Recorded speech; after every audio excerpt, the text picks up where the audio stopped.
Africa.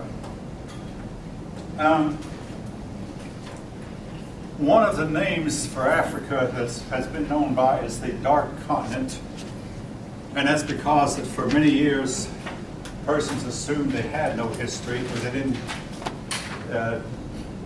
didn't know about their history if they had it. But then lately we have begun to realize that Africa does have a history. However, it's not like the history of other places. There are very few, if any, written records. Instead, a lot of their history is, a lot of their history is oral tradition. In other words, where they pass their stories down from father to son throughout the generations. We generally don't accept these oral traditions as serious history because there's no good way to cross-reference them or double-check them. So, and also it's known that oral traditions can get mixed up. And if you ever played a game of gossip, you start a story at this side of the room, by the time it gets to that side, it'll be completely changed. So we really don't know how much stock to base on their oral traditions. All right.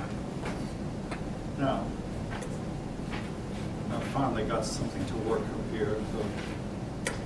So, for the benefit of those of you who are present, I'm going to teach from some old lecture notes. I mean, I do have my book with me, but I want to see how well this goes over. This should favor the persons who are here. And the TV screen, my video screen, will not show the board, so that you both can see it. Hopefully all of you can see it. All right, Africa. I remember when I was a kid, about 6 years old, playing with some neighbor boys. A young boy named Bud, who was also about 6, said Africa's a jungle. And that was my first impression of Africa. But only a small part of Africa is jungle. The northern area is not jungle, and the Sahara Desert is the world's biggest, largest desert. It is not.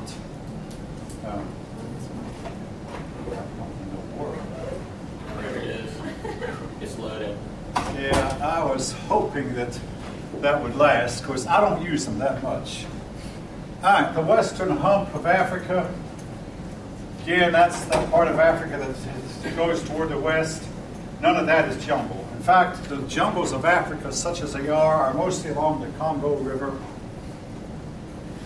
The area of Central Africa, on the west side of Central Africa, that's jungle. The area along the Niger River, for instance, is mostly grassland. And when I say grass, I don't mean grassland like what you see our sheep and horses and cattle grazing on here. I mean the grasses are so tall that if you're in them, unless you're trained, you'll never find your way out. So tall you can stick your hand out and can't see your hand. Again, unless you're highly skilled and trained, I would strongly recommend you not go in there.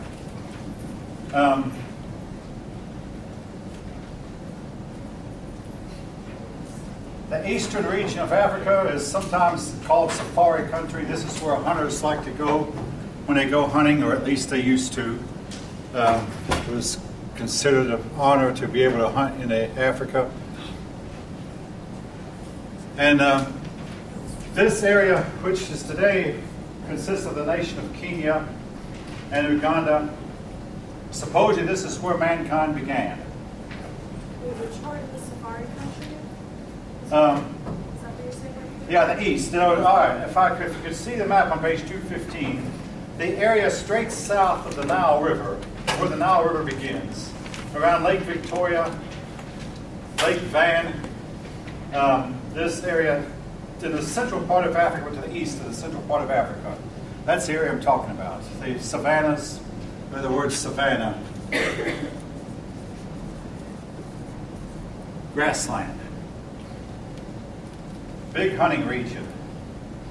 Now, the Sahara Desert today is the biggest desert on Earth, and it also records some of the Earth's hottest temperatures. It's known the temperature sometimes gets up to 170 degrees in a hot daytime, but those same days the temperatures can get down to freezing at night. really hot and really dry. And the Sahara Desert separated the southern part of Africa from the rest of the world for a long time.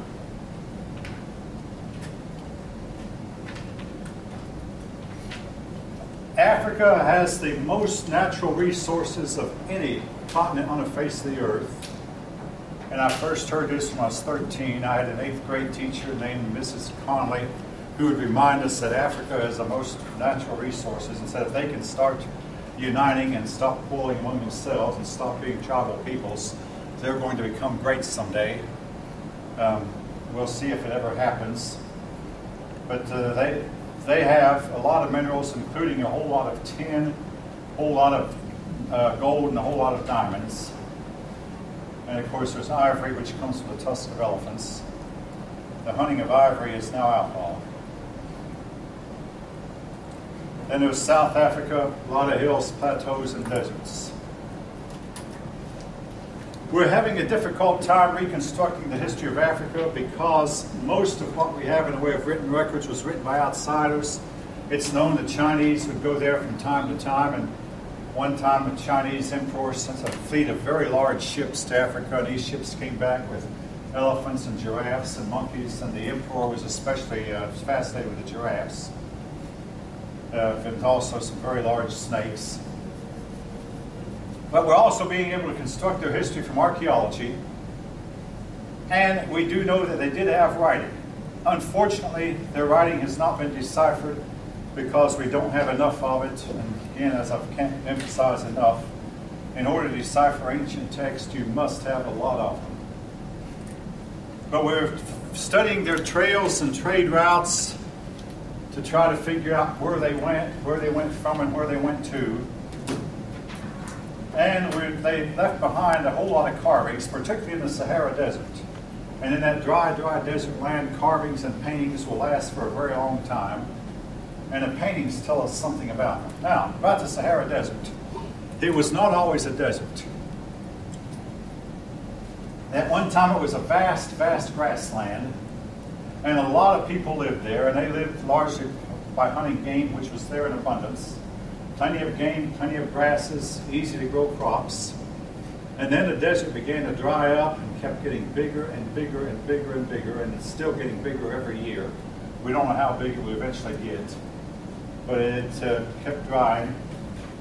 And there are persons who say that the Sahara Desert might have dried up as a result of farming irrigation. It was farming by irrigation where you put water on the crops that had salt in it, and after a while the salt made the soil completely infertile to where no plant life would grow, and then so the area turned into a desert.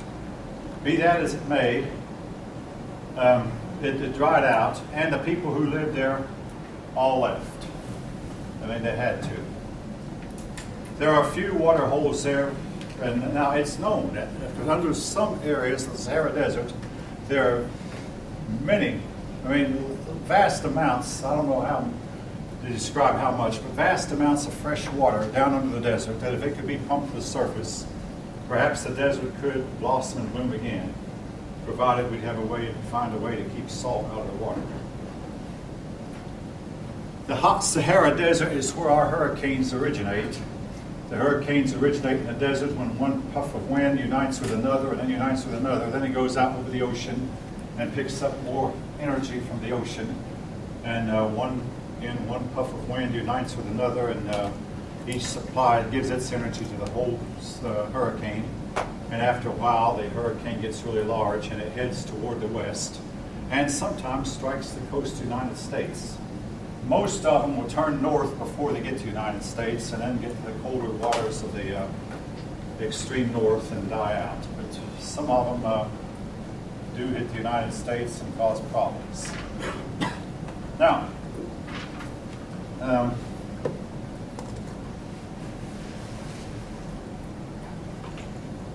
Kush. The earliest kingdom we know about is the kingdom of Kush, which was the kingdom just south of Egypt.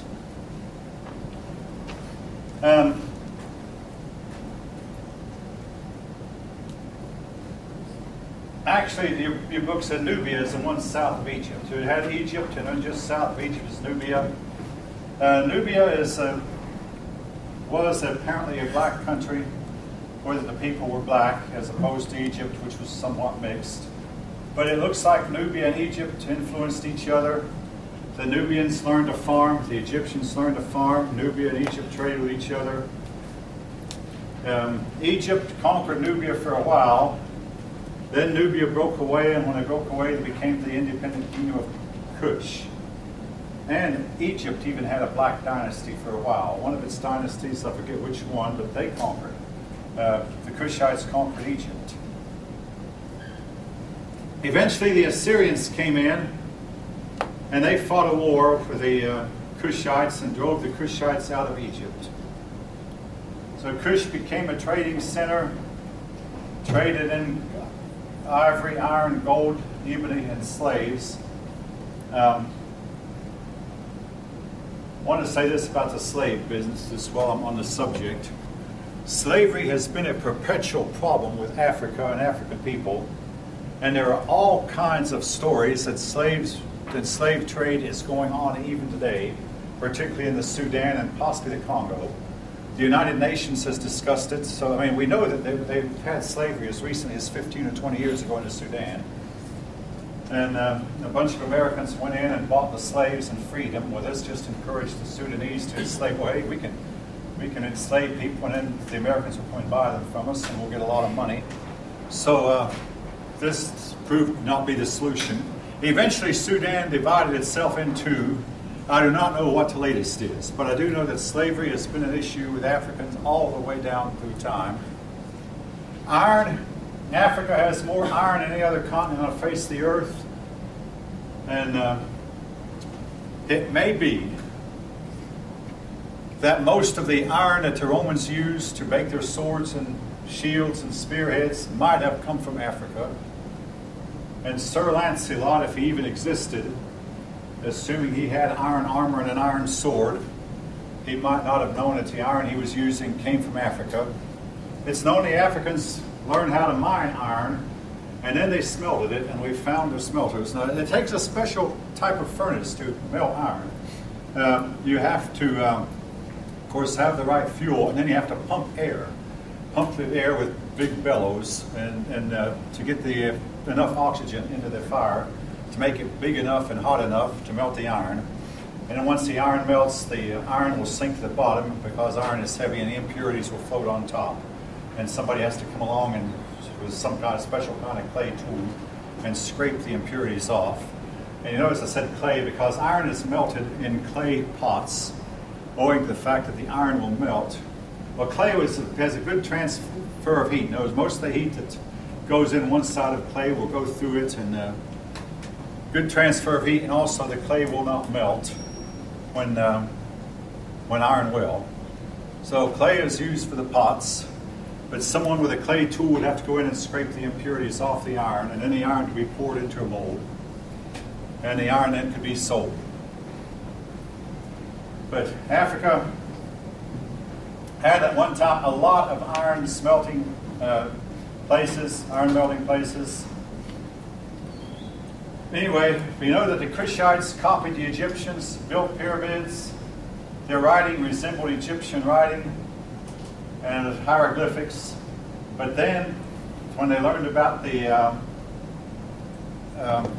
phonic script, alphabetic phonic script, they developed phonic script which we are not able to read.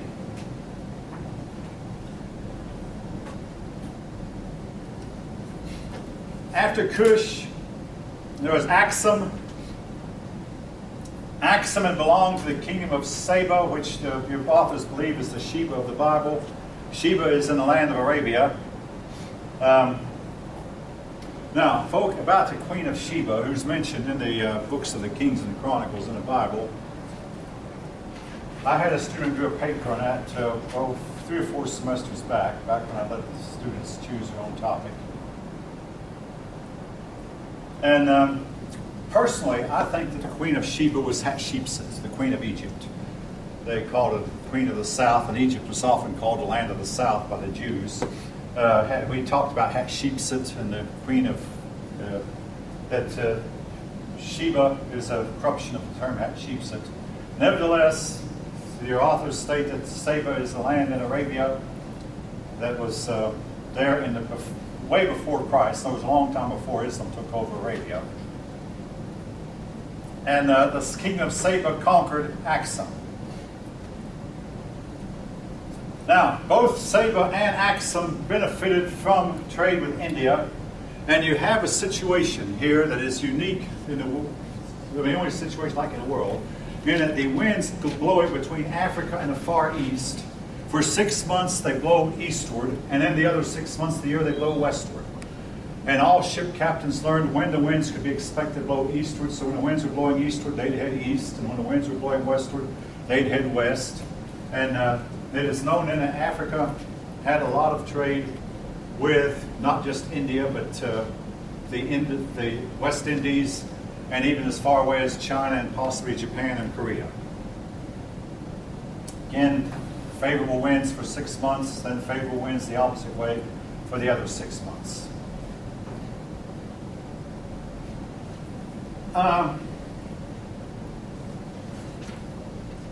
Cush declined. I mean, as all these kingdoms happen to do, these kingdoms would rise, become powerful for a while, and then decay would set in. And folk, there have been a lot of people studying why does decay set in and why do our kingdoms conquered, and all kinds of reasons. One of them is that people might become soft once they become civilized. Again, that's another topic all for itself. But when Cush declined, Aksum came in and conquered it. Now, Aksum eventually became the land of Ethiopia. But in the meantime, the rulers of Aksum claimed that they were descended from Solomon and the Queen of Sheba. When the Queen of Sheba visited Solomon, she had a child by him. The child's name was Menelik. Don't worry about the name, but it was Menelik. And then they passed down all the way down through the ages, all of Menelik's known descendants. There was the father, the son, father, the son. The last descendant known descendant of Menelik was Haile Selassie, who was deposed finally in 1974 when I was 25 years old. But Haile Selassie was the ruler of Ethiopia during all my childhood and youth up until the time I was 25. And he claimed that he was descended from Solomon and the Queen of Sheba. And he could name every one of his ancestors all the way back to Solomon. Again, he learned to memorize them by heart. And by the way, a lot of you Africans, at least until recently, learned the names of their ancestors by memory for several generations back. If someone could go in and find the ones who still remember the names of their ancestors, they might reconstruct a lot of Africa's history. And that is why a lot of African slaves, or for Africans who lived in America, who did not know the names of their ancestors, would call themselves by the name of X. And for a while, Muhammad Ali, he started out as Cassius Clay, the famous boxer. He's still alive. Then he called himself Muhammad X, and finally he changed to Muhammad Ali. But he called his name X after his unknown ancestor, because he didn't know who his ancestor was. Anyway, when Christianity was introduced to Ethiopia, the Ethiopians copied Egyptian Christianity that tended to be of the Coptic faith. And at a moment, I tell you, don't worry about the word Coptic. I once knew the meaning of it. For right now, I can't tell you what separates them from the rest of us. But the Orthodox Christians of the Byzantine Empire often persecuted them for their Coptic faith. And they never changed. Now, I want to say this about Ethiopia. Fast forward to the 20th century. When Islam came into Africa, Ethiopia was able to resist Islam for 1,300 years. The Islamic people just simply did not do well fighting in the hills of Ethiopia. They did well in the flat open plains, but you get them in those hills where there was a lot of brush and undergrowth. The Muslim armies did not do well. And Ethiopia resisted European conquest for a while. But then communism came in 1974. Haile Selassie was deposed and the form of communism took over. And the result is Ethiopia has fallen to the communists. All right. Now, moving on from the northeast corner of Africa, in other words, the area just south of Egypt, the Sahara. What you believe about the Ice Age, folk, will depend on your worldview. Standard historians say the last Ice Age probably occurred tens of thousands of years ago. Personally, I believe that the last Ice Age only occurred about 3,000 years ago. But during the Ice Age, Europeans were forced to leave Europe, and the Sahara Desert might have been one of the few places in the world that was habitable, warm enough for habitation. I mean, it is known that during 1 year, at least one winter, the Mediterranean Sea froze over, which is something that never happens in the modern world. But there was an Ice Age, and the Sahara Desert seemed to have had a lot of humans. Then the world warmed up, the Sahara became a land of lakes, ponds, and grasslands known as savannas, with a lot of game. The Sahara dried up and humans had to leave. I've already mentioned a lot of this. Yes? So, like, have you ever seen, like, 10,000 BC? That movie? I heard about it. I never saw it. Okay, well, I mean, it was just an easier example, but, like, how come, like, back when it was, like, extremely cold, the Ice Age or whatnot, and you had, like, humans, and they would just wear, like, maybe, like, elephant fur or... Man, that is pure conjecture. How do they... That they just wore elephant fur is pure conjecture. We do not know that for sure. So how did they live? Like, okay, during the Ice Age, they lived by, number one, trying to find a warmer climate, and then dressing in whatever they could find, furs or skins or something really heavy. But they basically found a warmer climate. And then when the Ice Age ended, they moved back to their old homes that they had abandoned earlier. But this is my take on it. And again, the Ice Age did make a solid sheet of ice. It went all the way down as far as the Ohio River, where my folk live. I mean, I have family that lives near the Ohio River. And then it went to Europe and covered all of Europe as far south as Italy, the Alps Mountains, and you see traces of it there. So it covered, the ice sheet completely covered Europe. And it made for the oceans to be lower because all this ice came from the oceans as the oceans would evaporate and then drop snow on the Arctic regions.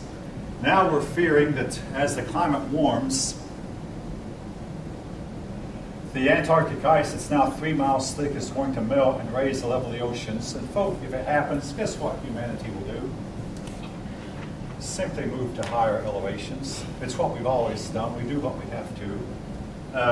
The reason I'm saying is the warmer, folk, I came to say the warmer the climate is, the better life on Earth is, the colder the climate is, and these things about heat and freezing, they occur in natural cycles that I personally cannot believe that mankind has any control over whatever. It's not just the sun, but it's things deep in the ocean that might influence them. El Nino is known to have started at least 2 miles down and extended up about 6 miles up, and cover thousands of miles wide. Some of them, yes. So you don't believe like that gas? Greenhouse gas? Or do you believe that like nuclear waste that's going in the air and like all the smokestacks and exhaust in the cars, that you don't think that's hurting? You don't think that's doing anything to global warming? Global warming. Okay, 2 things I want to say about. Number 1, satellite weather, which we finally got up, doesn't prove it. We thought the climate was warm because we only had thermometers in big cities, inhabited areas. Well, I don't doubt that, I mean, all these things will warm up a city. Mm-hmm. But then to really measure what is the effect the whole globe, we had to get satellites. The first weather satellite only put up 30 years ago, and the weather satellites do not show any significant rise in Earth's temperature. In other words, small areas, yes. The other thing, the point I really am trying hard to make, folks, is what would the big deal be? The best thing could happen to mankind would be for the climate to warm up. The warmer it gets, the better life gets. The colder it gets, the worse life gets. Are you just saying that personal preference? Or? No. I mentioned this once. I'm going to mention it again. During the Cretaceous period, did I mention that in this class? Yeah.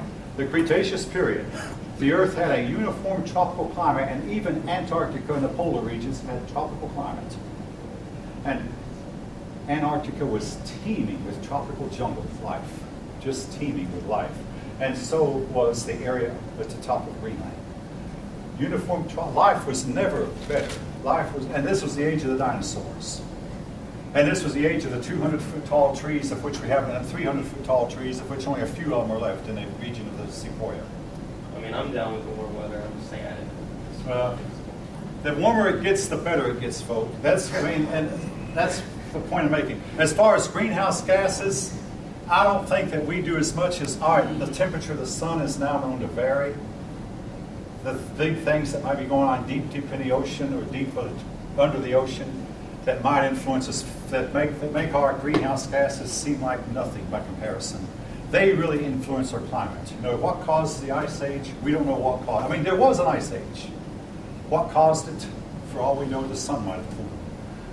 We do know what caused the Black Death in Europe, though. The climate changed. It cooled down. And crops failed. Resistance to disease was lowered. Bacterial life never had it better. And the Black Death ended when the climate warmed. What caused the cooling? We don't know.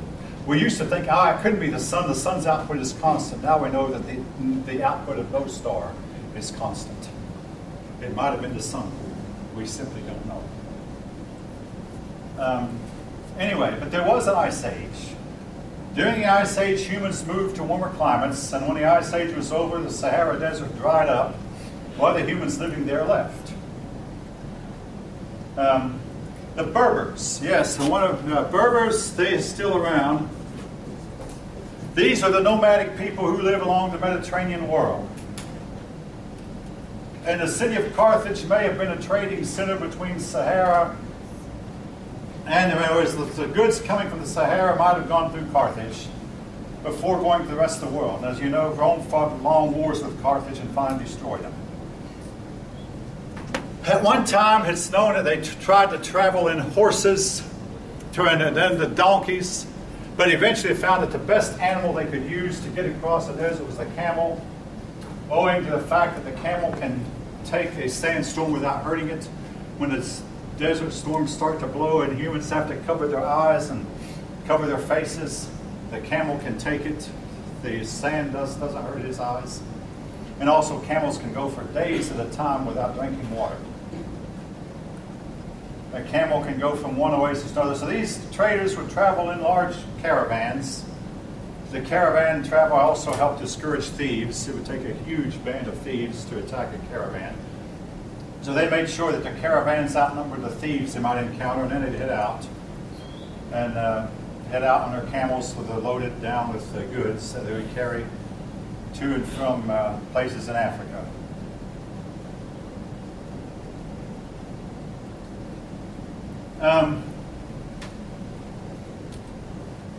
The trade between the Indian Ocean and China, the Indian Ocean, China on one side, and Africa on the other, became the most lucrative trade we know about in the ancient world. At one time, we wondered if there wasn't a solid landmass between Africa and India. If you look on it, and again, let me see, I don't know where one is. If you look on a map of the oceans, you'll find that the water between India and Africa, there is like a ridge of water that's very shallow, that some people believe might have once been, this water might have once been above ground, and there might have been a landmass between India and Africa.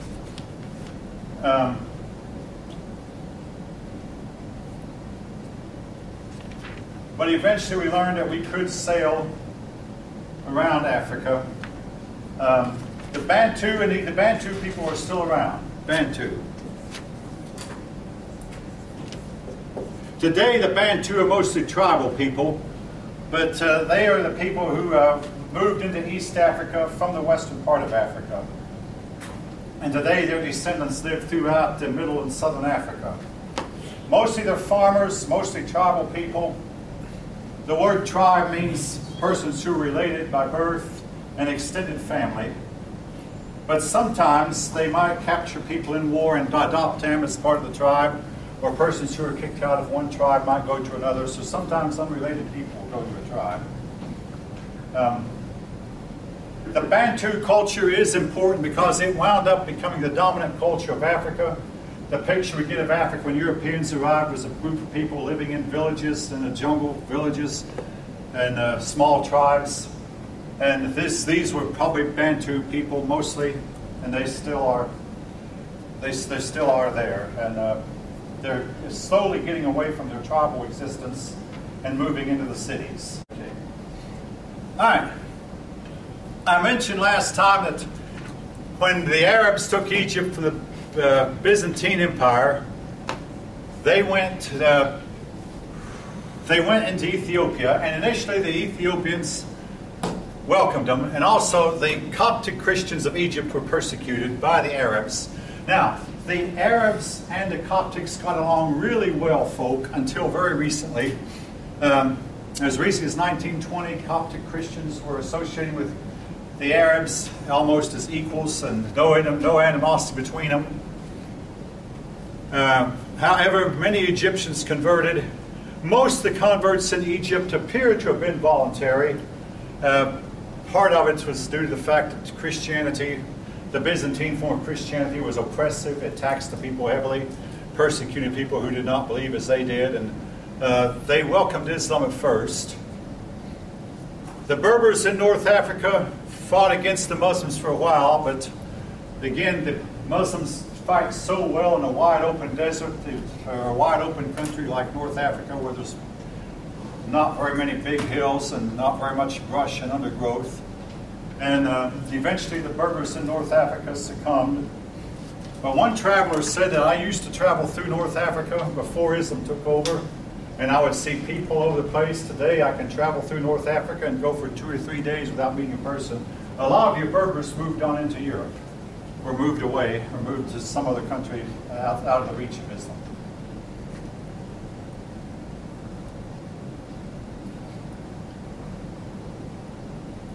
In the case of Ethiopia, Ethiopia used to be this region right here, just in the southern part of Egypt, but then they moved out. It's about the only country in the world that's still a nation, but taking up different land space than it once did, but still a nation. But they moved farther south and east. Partly the trade routes have shifted. They over-farmed the land, and by doing that, something they still do, they're helping extend the desert. They'll farm land without letting it lie fallow, and farm land that will not produce, and after a while the land they farm becomes desert, and the Sahara Desert keeps extending. The country started off as a seafaring nation, but then the people were driven to the mountains, and they became mountainous. 2 things drove them to the mountains. Number 1, bad land, and number 2, the encroachment of Islam. But once in the mountains, they were able to resist Islam. They also resisted Italy in the 1890s. They were a slave trading society, and they would get most of their slaves from the region of Kenya, far south of them.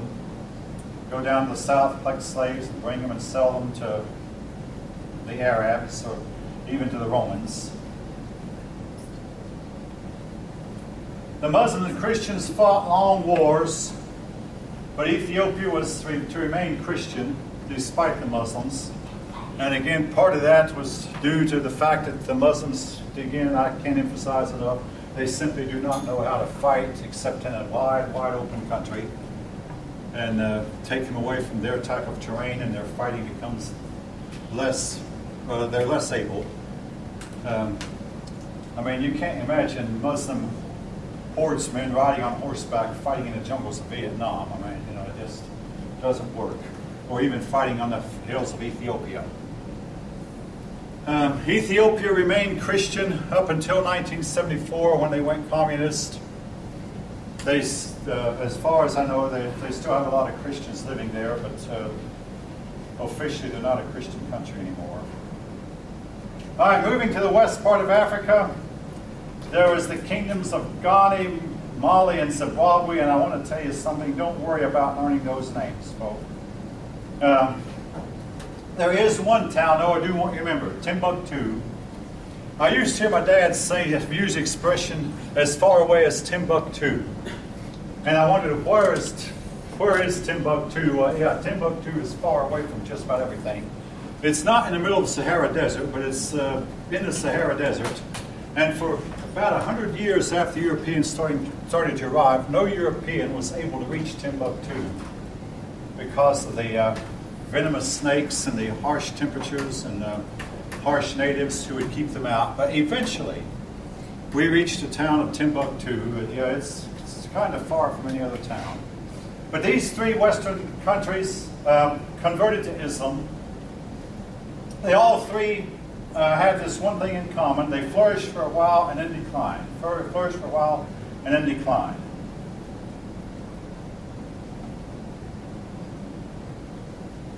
And until again, folk now,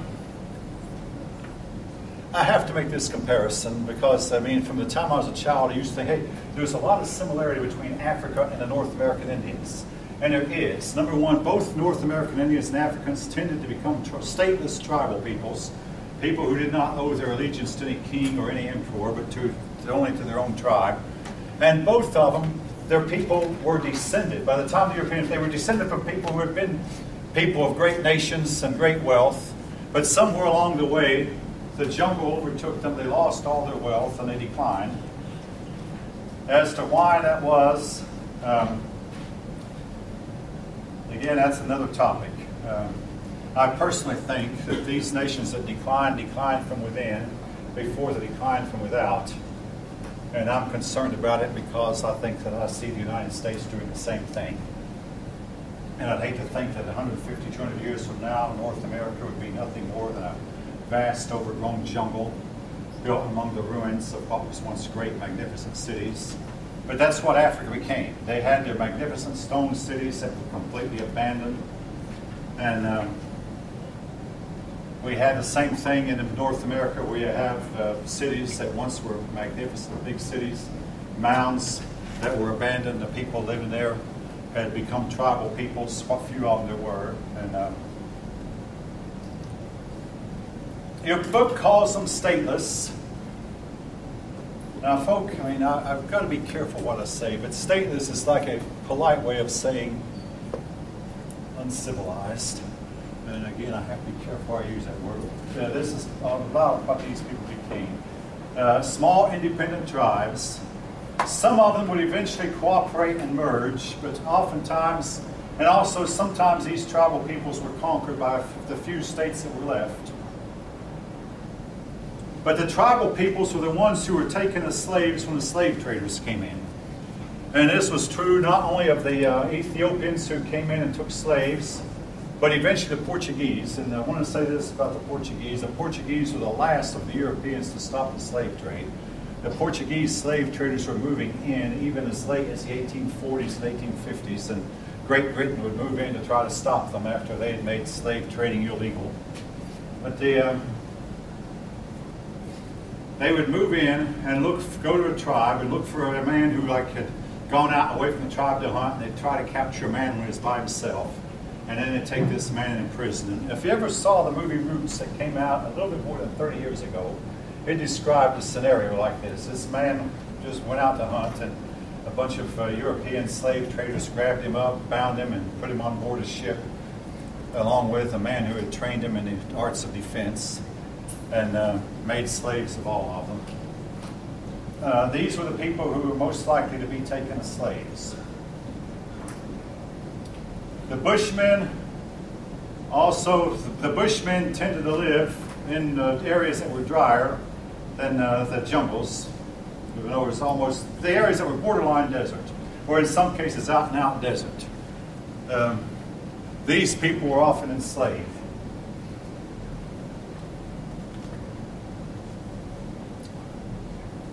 The ancient Egyptians are known to have taken in African slaves. The slaves who worked for royal households were generally the very worst treated. And in some societies, the slaves made up 75% of the population, and others as little as 10%. Now, folk, we had the same problem in our country just before the Civil War, where, particularly in Mississippi, slaves outnumbered free whites. And South Carolina had a lot of the same thing. Slaves also outnumbered. whites also. And this would terrify the white masters who were afraid that every once in a while the slaves would go on an uprising. And there were, if you study American history, there were some slave uprisings. And when the slaves know they outnumber everybody else by a ratio of 3 to 1, that's what 75% means, 3 to 1 ratio, the slaves could be tempted to just make an uprising. And slave uprisings might have played a role in the decline of a lot of these civilizations.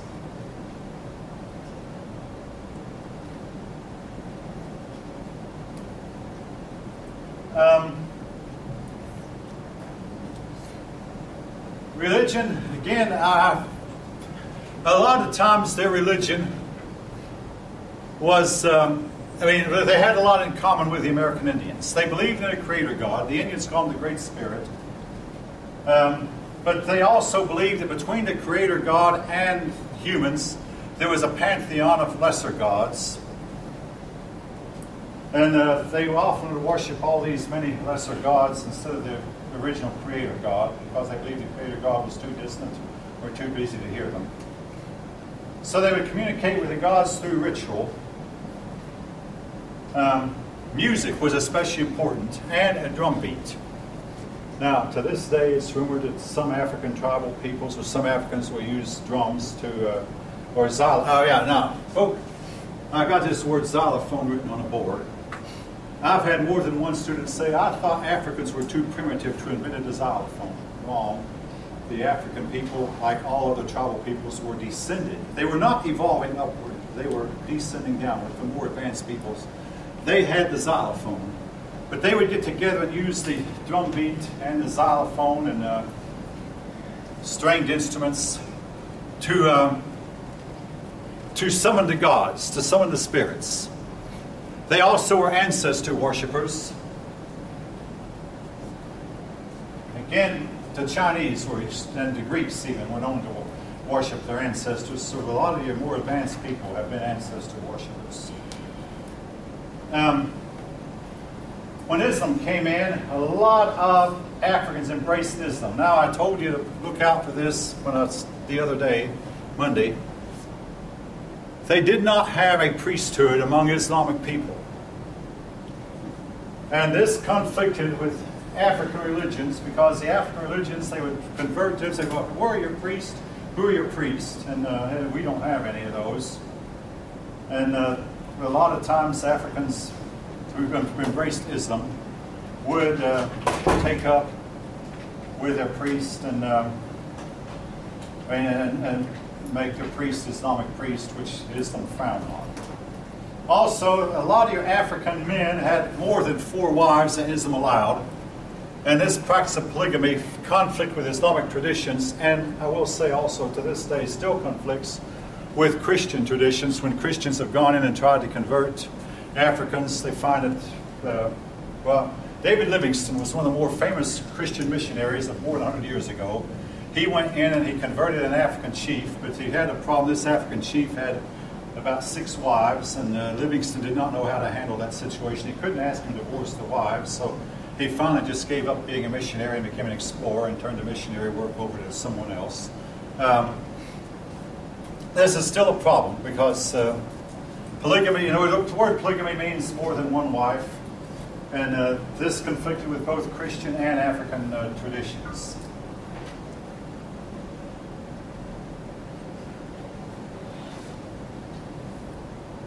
Africans had fewer taboos between men and women in other societies. I really don't want to mention it. Your book mentions that, so I will. Polygamy was the norm. Now, here's something else that's kind of unique, though. A man could only pass his inheritance to his sister's children. And you might wonder, what was the purpose and reason for that? Simply, okay, this is something that other societies ran into, including, believe it or not, the Jews. You could never be sure who the father was. In the case of the child, you always knew who the mother was. So hence, since you always knew who the mother was, you could be sure that, in other words, your sister, she was your sister if you and her had the same mother. You didn't know if you had the same father or not, but if you had a woman who had the same mother as you did, she was considered your sister. So because you were, they knew you were related to your sister because you had the same mother. So when you died, your inheritance went not to your children, but to your sisters, because you could not be sure that you were the father of your own children. If you think it through, that made a bit more sense to you. But they oftentimes did not know who. They knew they didn't know who the father was. So, but they know who the mother was. Jumping around the story a little bit, I say most of the time we know who the mother is, who the mother of a child is. In the case of Ben Franklin, he reared up a child that he claimed was his. He never told us, and we still don't know to this day who the mother of the child was. But he said, oh yeah, this is my child, I'm the father, and he took responsibility for it. But that's rare. Most of the time we at least know who the mother is. So they would pass their inheritance to their sister's children, because they could be sure that their sister's children were at least related to them.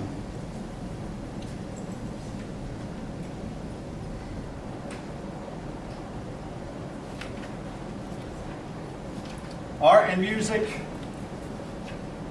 both of them were usually religious. Their art had a lot of emphasis on sculpture, and maybe a lot of you have seen pictures of African sculptured art. Their shamans oftentimes wore masks that depicted the spirit that they had seen while in their shamanic trance.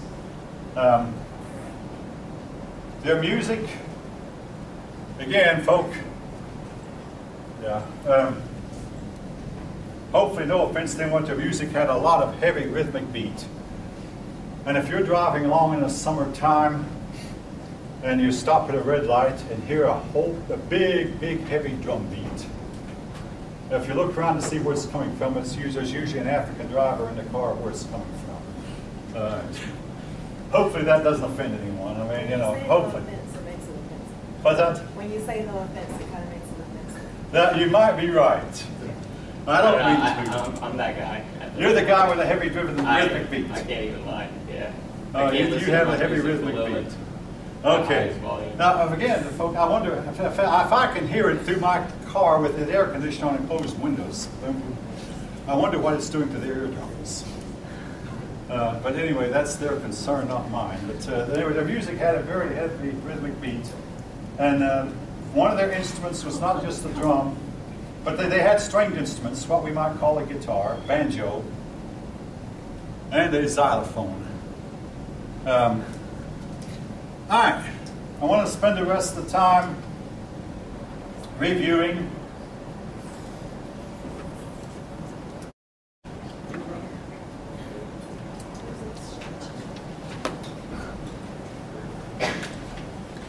okay.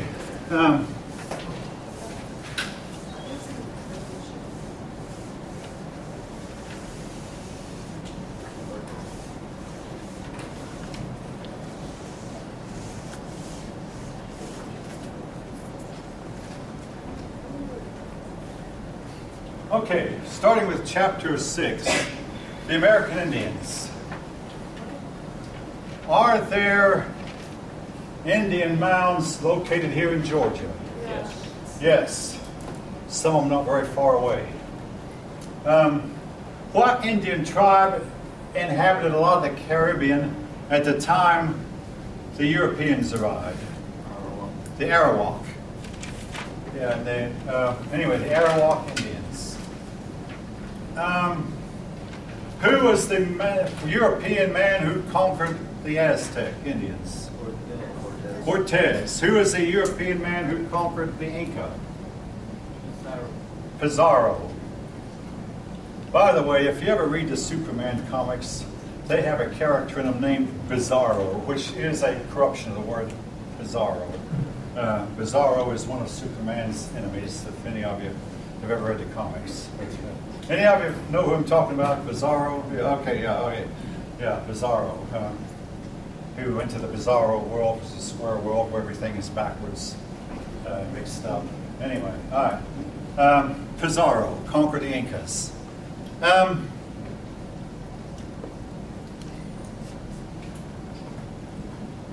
Where did the Pueblo Indians tend to live? New Mexico. Say again? New Mexico? Well, the New Mexico is good and close enough. New Mexico, Arizona, the region of the southwestern part of the United States. And let's see. All right, the Indians, did they have pigs before the European came? No. No pig, no cattle, no donkeys, no sheep, no goats. Some of them had one big animal that they served as their needs, was the llama. The Inca Indians lived in the Andes Mountains, had the llama. Otherwise, they had no large animals that they tamed. The large animals who lived here were the buffalo and the deer, but the Indians did not tame those.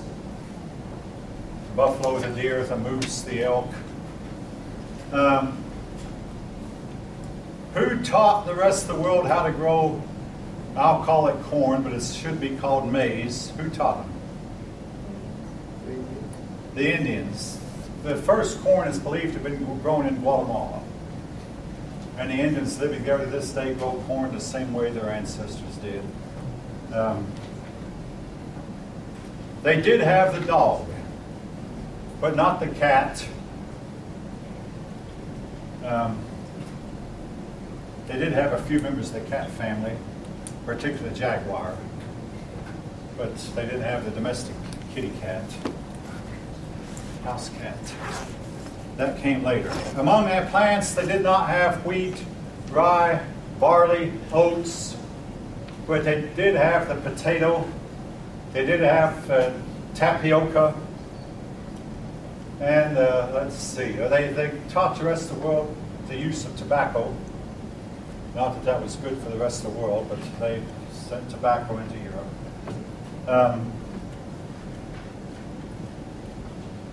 And they had the turkey, the deer, squash.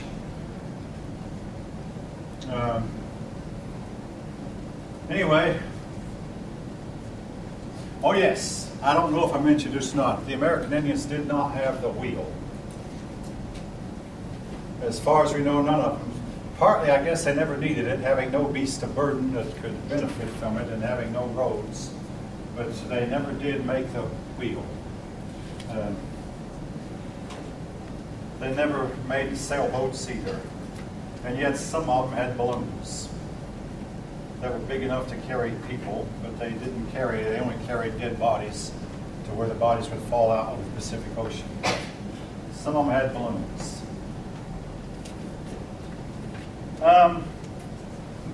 Moving on.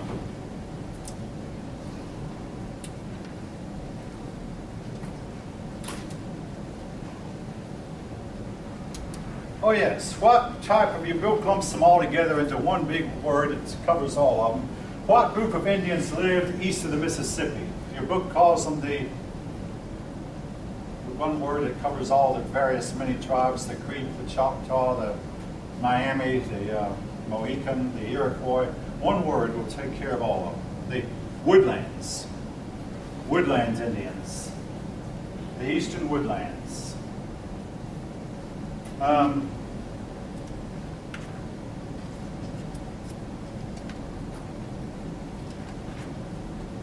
Which group of people are famous for their calendar?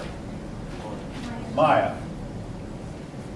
And their calendar has run out.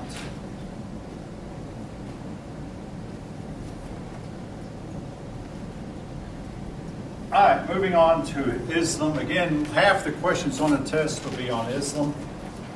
Now, folk, very basic, and I'm surprised how many college students will miss this. Who was the founder of Islam? Muhammad. I mean, most of you hopefully know that, but I heard several voices, but I didn't hear everybody. Muhammad. What part of the world did he live? In Arabia. Islam was founded in Arabia by Muhammad. The flight from Mecca to Medina is called the Hijra. They keep time from that event.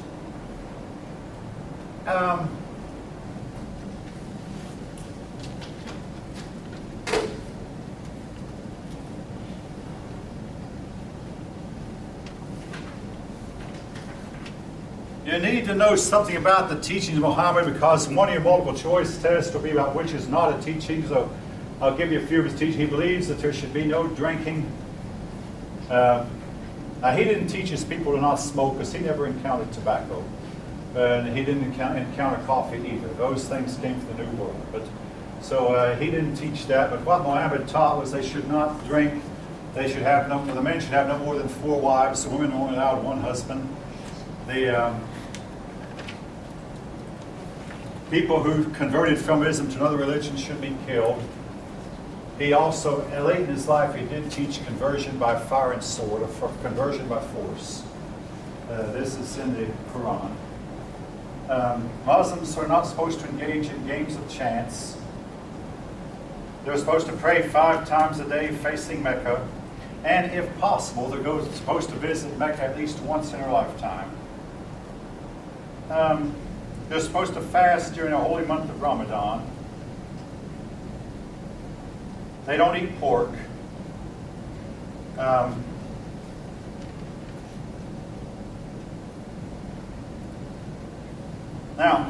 Generally marriages are arranged by the parents.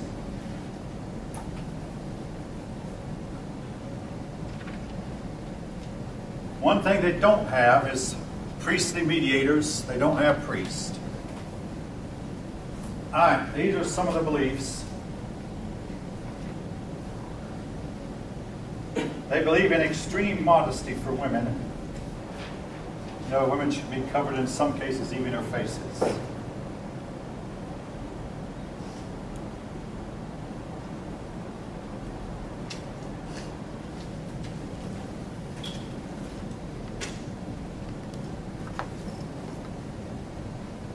They believed that if you die in a holy war, you're guaranteed entrance to paradise. The name for holy war is jihad. Okay, jihad, or holy war.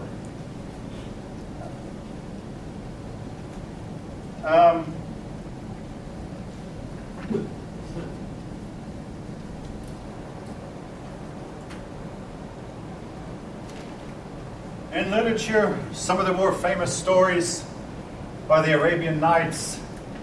The 2 of them I recall offhand is the one about Aladdin and the magic lamp, and the other one about Open Sesame, and let's see, Aladdin, his lamp, and let's see, I'm trying to think of the other one. If any of you can recall one of those stories. But anyway, the stories of Arabian Nights. What's that? 1,001 Nights is another word for them.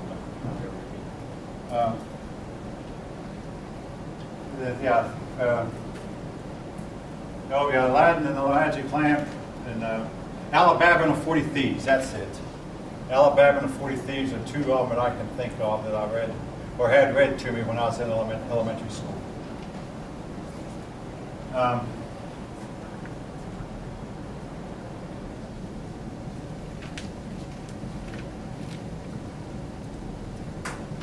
The Turks eventually gave their name to the country they conquered, Turkey.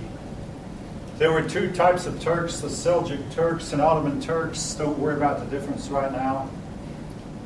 But the Turks originally came from Mongolia.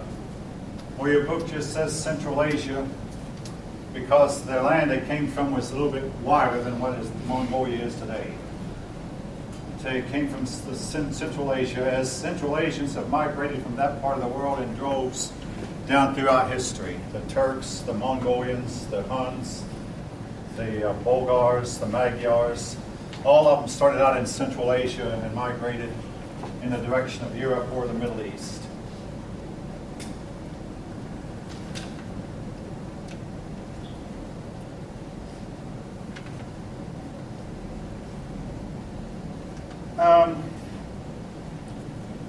The Muslims at one point took over part of Spain. They took over Sicily for a while, and they took over east. They took over a lot of the Balkans. They were never completely driven out of the Balkan regions, but they were driven out of Spain for a while. Now the Spanish let them back in. They were driven out of Sicily. The Europeans began to assert themselves after a time.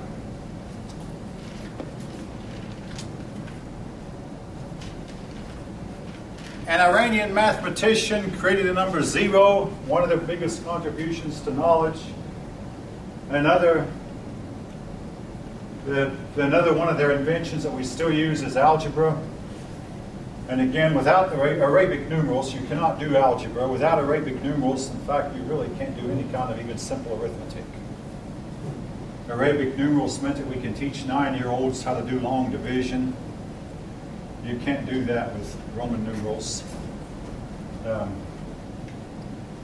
So their numeric system was vastly superior to that of Europe. In fact, they led the way towards teaching Europeans a lot about astronomy, about medicine. But then their knowledge fell by the wayside.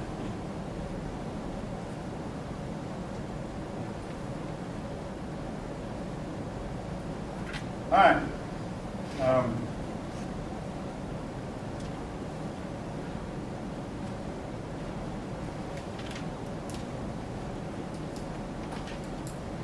Oh yes.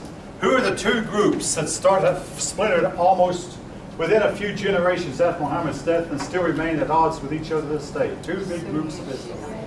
Sunni and Shiite. I believe the Sunnis are the ones that the West has the easiest time getting along with, and the Shiites are the ones that give us the most problems. I believe that's right, but anyway, Sunni and Shiite.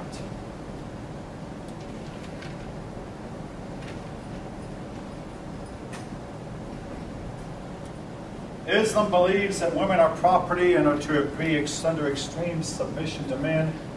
And in fact, the word Islam means submission, submission to authority.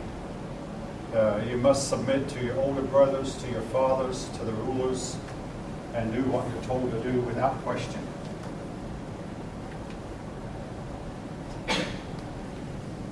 All right, moving on to Africa.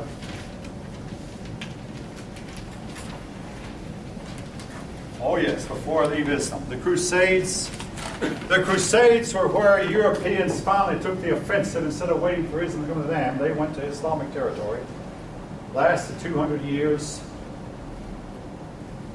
Did not stop Islam, did not drive the Islamic people out. I mean, did not conquer Islamic countries.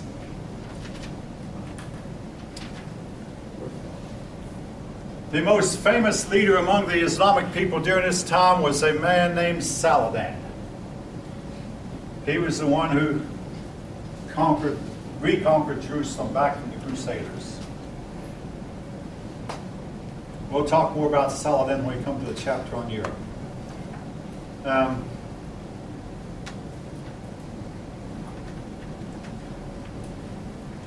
right, now Africa.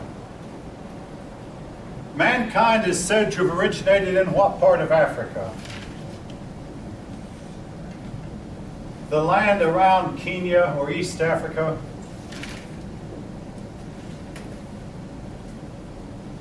And this is according to the authors of your book, the grasslands, the savannas, the tundra, not the jungle regions.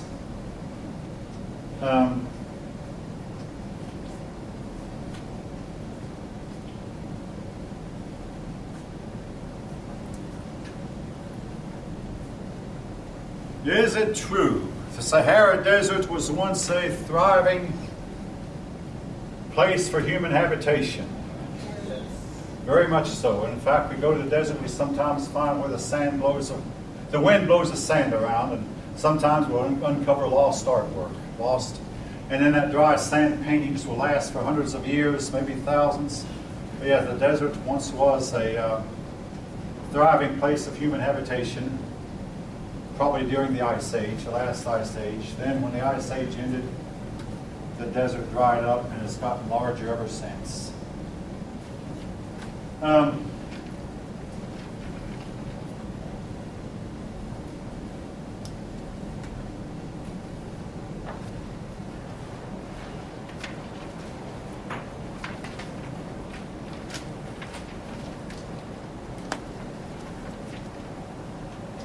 Oh yeah, something I didn't mention. Some historians believe that the world's first farmers were African. But we can't prove this. Some think that maybe Egypt invented farming, others that farming might have been started in Europe and spread to Africa. You can't quite prove this, or some believe that farming started in Mesopotamia, but some think that the Africans were the world's first farmers and they taught the rest of the world how to farm. By farming, I mean growing your own plants instead of going out and collecting them in the wild. And or of course taming your own animals, particularly the cattle, the sheep, and the goats, and eating those animals rather than going out and hunting. Farming is a more dependable means of getting a livelihood. Hunting is that fishing is very iffy. You go out today to catch fish and you don't know if you're going to catch anything or not. You go out in the wild to hunt game, and again you have no way of knowing if you're going to catch anything or not. Or if what you catch will be enough to feed all the whole tribe. The whole tribe might go on a hunting trip and come home almost empty-handed, if not completely empty-handed. Farming, you have your animals there that you can slaughter whenever you need to, provided you don't run out. Of course, diseases can hit your animals, blights can hit your crops, thieves can come away and steal your animals. Which place in the world has the most natural resources? Africa. More than any other place, and a lot of its resources are tin and iron, diamonds, gold. Where does ivory come from? Elephants. Ivory hunting is now illegal, even though it's known to go on, because we're afraid if we keep on. So we use plastics to take the place of ivory and do what the ivory once did.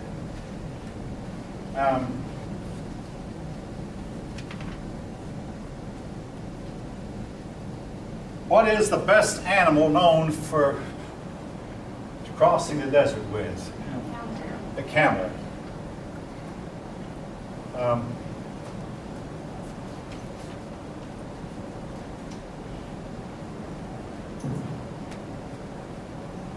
A lot of Africa, when they traded with other countries, they traded particularly with what place?